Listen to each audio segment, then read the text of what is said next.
Got it. Um, Okay, cool.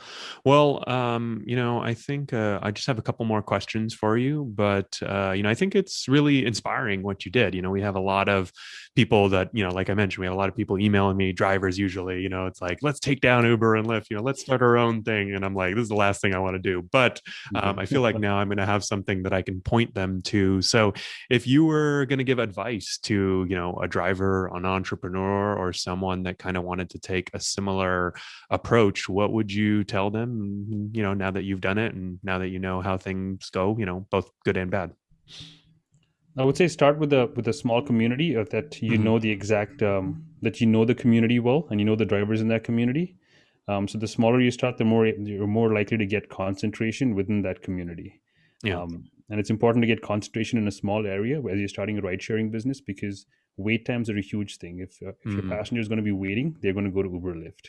Yeah. Start with a small community. Make sure you have concentrated number of drivers in that community, and then work your way up from there. Make sure you have drivers working around the clock, and you're covering all the spots and those kind of things. Do you think this idea works best in more rural, areas? I mean, I don't know if you consider Ann Arbor rural, but I mean, 120,000 people compared to LA with, millions of people. It's a pretty different, driving situation. And I do, I think that's pretty interesting. Like I think it is really tough, to start a competitor to Uber and Lyft right here in the middle of LA when they have such a good alternative on both the rider and driver side. But I imagine that Uber and these companies, have really overlooked, places like Ann Arbor. And like you said, right, there might be a 10, 15, 20-minute wait time, and passengers might be willing to pay more or favorite a driver or schedule a ride. Some of these features that I think, aren't at the core of Uber's product because Uber, most of their rides happen in city centers, busy areas, downtowns, right? So some of those features, like the favorite driver, for example, like they actually have a version of that, but it doesn't really Mm-hmm. work because there's 100,000 drivers in Los Angeles. So you could have a favorite driver, Yep. but he never wants to come pick you up because he's on the other side of town. Or, Mhm. why would he drive all the way over to you, when he can just get a ride right by his house, unless it's, one of those long airport rides or at a time. So a lot kind of has to go right to take advantage of that feature. Correct. Yep. Exactly. Yep. Starting from a smaller community is probably the best bet. But even Yeah. then, I will say it is increasingly uphill battle. Like even Uber's algorithms and the way they service smaller communities has become much better over the years. Mm-hmm. Initially, they didn't care about the smaller communities. They focused on the big areas. But as they grew and expanded they were able to service the smaller communities by through their algorithms. Essentially, they know where to send the driver when, and they've gotten Yeah. better at that. Now, that is something that any young company will never have that level of data analysis and artificial intelligence to be able to predict where the driver should go and when to service the customer. It's a young company will almost never have that when they start up. So I would Yeah. say it is probably the most riskiest venture you could ever think of entering is like going into a rideshare company and getting this. The reason I did this is because I saw the cost of entry being really low and I thought I Uh-huh. could make a difference. And that was the reason why I went into it. People want to know and understand. So we've got the technology piece out of the way. You also mentioned investors. It sounds like you raised a little bit of money. Can you talk about that briefly? Yep. So I'm pretty familiar with putting together like pitch decks and business Mm-hmm. plans because I've been evaluating those for many years. So I put together a good pitch deck, a business case, and I presented it to family and friends.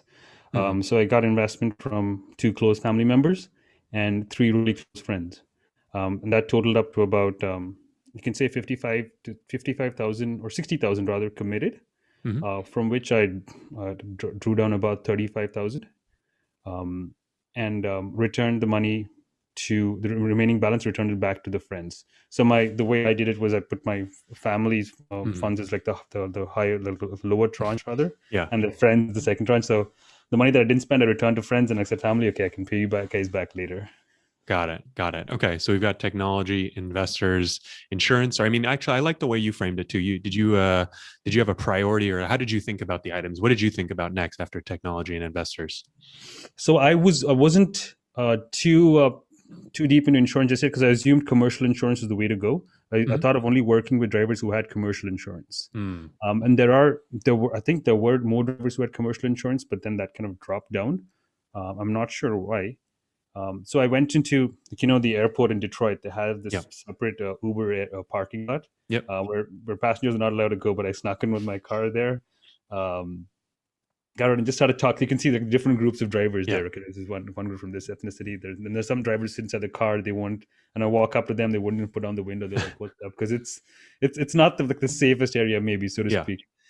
So trying to have some conversations. I look for the guys with the large black color cars because they're more likely to have the commercial insurance, Okay. and struck up a conversation with them to see what they think about this idea. A lot of them were actually doing other businesses too. They had their own taxi business and stuff like that. Eventually came to the conclusion that commercial insurance is too limiting for the common guy to pay that. I think it was $5,000-6,000 a year. Yeah. Um, so I started reaching out to insurance providers, and I found this really good company out of Massachusetts that provided rideshare insurance on a mile basis, Hmm. so on a usage basis. The only thing that they required is to input their API into your driver software. So the Got driver it. app. What was It that would, company? I don't remember it at the top of my head, but I should. I will get it by the end of our call because they were good to work with. No They problem. were We can also put a link in the show notes later for some of perfect. these Yeah. And resources. they were a technology company that was acquired by an insurance or a reinsurance company because that Mhm. way they were able to provide the insurance aspect of it. So from a technology stack, their app could calculate the period one, period two, period three Mm. mileage of the driver and the time, and then give you provide a rate for the Mm. insurance. And the good thing about Interesting. that is they also give you a dashboard to tell you how good each of your drivers are driving, and they Mm. would give you a rate that would reduce based on the better driving. Got it. And so they have some sort of telematics in the car, in the app? In the app, exactly. So it can tell you with the phone, like if you're Yeah. accelerating too fast, if you're braking too hard, if you're turning too quick, Hmm. if you're passing the speed limit. Got it. So just to be clear, I mean, most, most Uber X drivers, right? They sign up with personal insurance to go. That's the only requirement, right? You only need personal insurance to drive for Uber and Lyft. You can get the addendum rideshare insurance, which gives you a little more coverage. But when you're on a trip with Uber, Uber is the one with the $1 million liability policy and now a $2,500 collision deductible. And then there's also the Uber Black level, right? And those drivers are the ones that have commercial insurance on their own, right? So if they get into an accident, their insurance is basically on the hook. And so what did you guys end up landing on? Like the drivers that you were signing up for your service, how are they covered insurance wise? Through the insurance company that I was working with, Okay. completely. Yep. Got it. So So they didn't need to have any sort of special commercial insurance or rideshare insurance or anything like that. You guys, the Fareshare was actually covering them the entire time they would be yep, on the app. the entire time. Though this is where it gets Or tricky because yeah, sometimes they use two apps, yeah. like Lyft and Uber. Sorry, Lyft and let's say Fareshare. And if they don't log off the Fareshare app while they're and if it's while they are or driving for Uber and Lyft, they're still using miles on Fareshare, so we would have had to Mhm. pay that bill.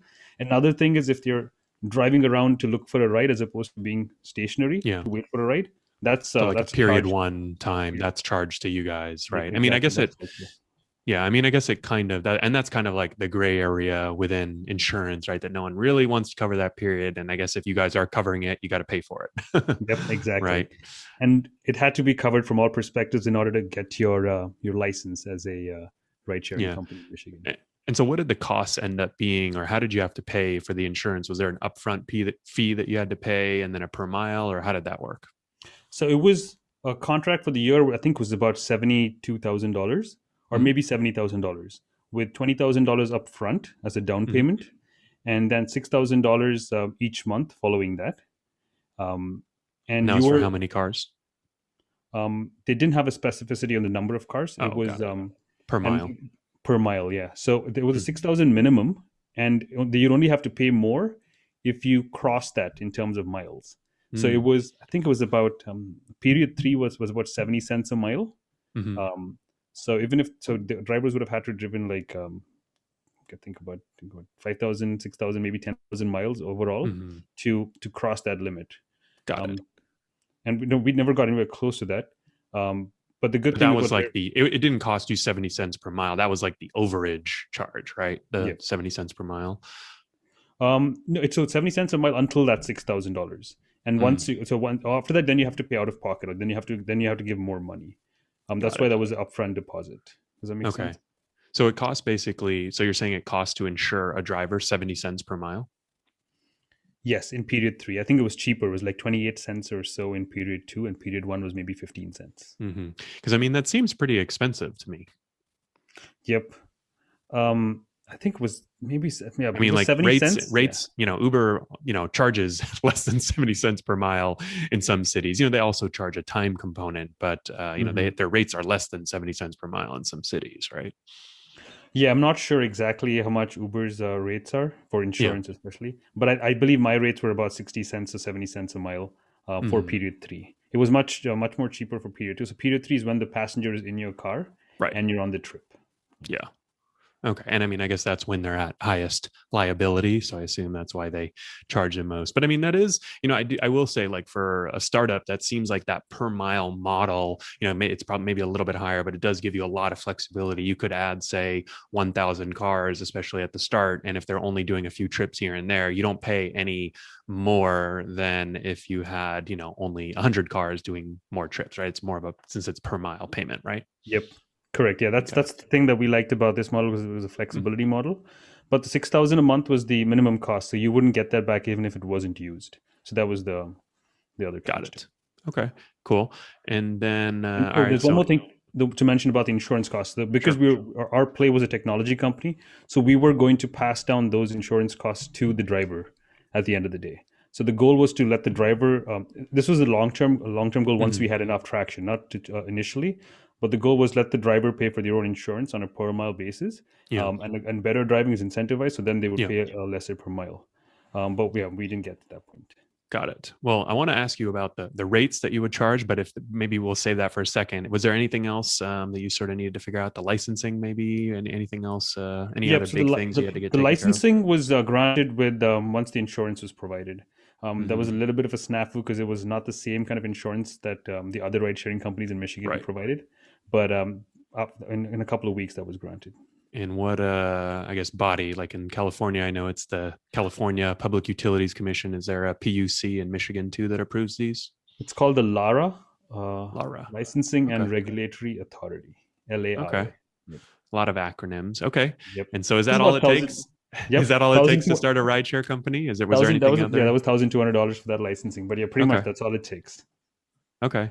So it's not, I will say, I mean, to get started, it's not as bad as I would have guessed. I mean, it's not cheap, but it's also, I mean, it's not like you need $1 million in the bank to start this thing.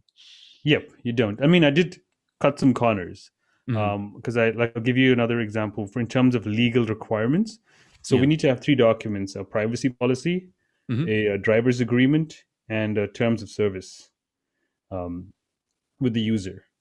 Um, I when I spoke to a lawyer and figured out what the rates are, it's like $250 for a good $250 an hour for a good Hmm. lawyer, and you're looking at 18 pages of writing a Yeah. document. I did the math. I'm like, wait, this might cost more than the app Yeah. itself. But I spoke to some, I think it was a law clinic here, and it's like, yeah, there's no copyright on legal language. Got it. And I was like, really? So I opened up Uber and Lyft's documents, terms Yeah. of service, rider agreement, read through those, and I essentially wrote my own legal work for my own documents. So I wrote my Yeah. own privacy policy in terms of service and driver agreement for pretty much no cost. Yeah. No, I think that makes sense. And that's probably the strategy that I would do myself because I think when you're sort of doing a startup, right? I mean, I think that obviously you've got a million different priorities, but at the same time, is that the best way of doing it? Probably not. But I do think you kind of get the highest ROI. And then, if the Exactly. company ends up being wildly successful, you can always, or, raises more money, then you can always get your own privacy policy and, sort of tighten that up a lot. But I feel like things like that, it doesn't make a lot of sense to invest a ton of money in at the start when Sorry. Yep. they aren't really going to determine the success of the company or not, right? Exactly. Yep. At least in that early stage.